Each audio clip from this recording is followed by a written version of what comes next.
10,000 kilometre કાપી કુંજ નામનું પક્ષી અભયારણ્યનું મહેમાન બન્યું. કડીના થોળ પક્ષી અભયારણ્યમાં 70થી વધુ પ્રજાતિના 35,000થી વધુ 7 સમુદ્ર પારથી વિદેશી પક્ષીઓ મહેમાન બન્યા. કડી તાલુકાના થોળ પક્ષી અભયારણ્ય સમગ્ર ગુજરાતમાં આગવું સ્થાન ધરાવે છે, જ્યાં દર વર્ષે હજારોની સંખ્યામાં યાયાવર પક્ષીઓ થોળ પક્ષીની અભયારણ્યની મુલાકાતે આવી પહોંચતા હોય છે. હજારો કિલોમીટરથી દૂરનો રસ્તો ખેડી ગુજરાતના થોળ અભયારણ્યમાં મહેમાન બન્યા છે. વિદેશી પક્ષીઓના આગમનથી થોળ અભયારણ્યમાં નયનરમ્ય નજારો જોવા મળી રહ્યો છે.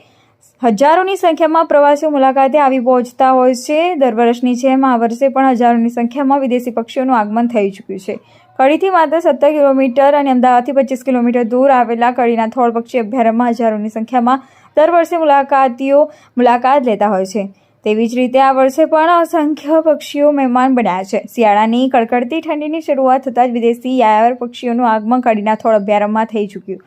ગયા વર્ષની જેમ આ વર્ષની સરખામણીમાં વધુ પક્ષીઓ ફળ અભયારણ્યમાં મહેમાન બન્યા છે. વર્ષો પહેલા ઉત્તર ગુજરાતના કડી તાલુકામાં આવેલા ગામ પાસે તળાવ અને તેના કાંઠાના વિસ્તારોને થોળ પક્ષી અભયારણ્ય જાહેર કરવામાં આવેલ છે.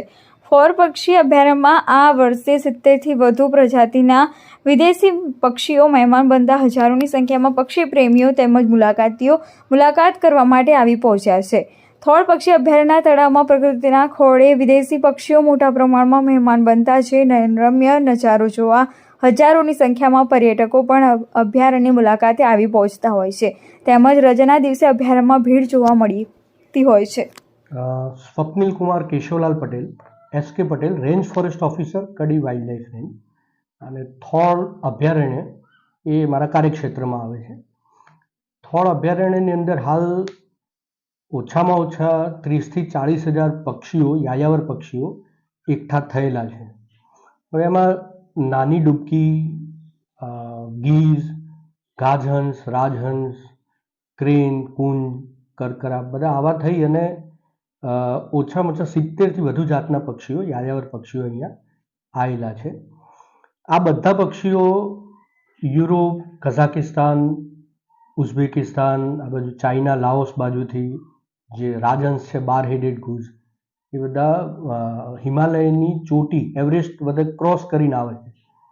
અને શિયાળાની અંદર એમનો જે પ્રદેશ છે એ ખોરાક અને રહેઠાણની વ્યવસ્થાઓ ત્યાં ઠપ થઈ ગઈ હોય એટલે ઓછા ઠંડા પ્રદેશ તરફ એ પ્રયાણ કરતા હોય છે. એટલે એશિયાએ ફ્લાય ઝોન જે રહ્યો, ફ્લાયવે, એની અંદર ગુજરાત વચ્ચે પડે આપણા.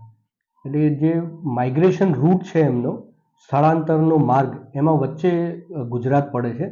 અને એથી કરીને અત્યારે હાલના શિયાળાના સમયમાં સારી એવી સંખ્યામાં યાયાવર પક્ષીઓ આખા ગુજરાતમાં મહેમાન બનતા હોય છે.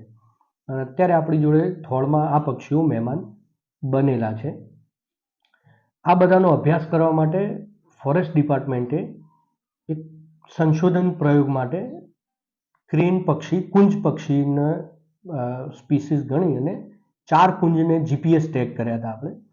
અને એ જીપીએસ ટેગમાંથી એમને જે ડાટા મળેલા છે એ આપણને એવું બતાવે છે કે 10,000 કિલોમીટરથી આ પક્ષીઓ હાલ કઝાકિસ્તાન, ઉઝબેકિસ્તાન, અફઘાનિસ્તાન, પાકિસ્તાન થઈ અને 27 ઓક્ટોબરે ગુજરાતમાં પ્રવેશ્યા હતા. અને આજની તારીખમાં એ થોળ તળાવની અંદર છે આપણી જોડે.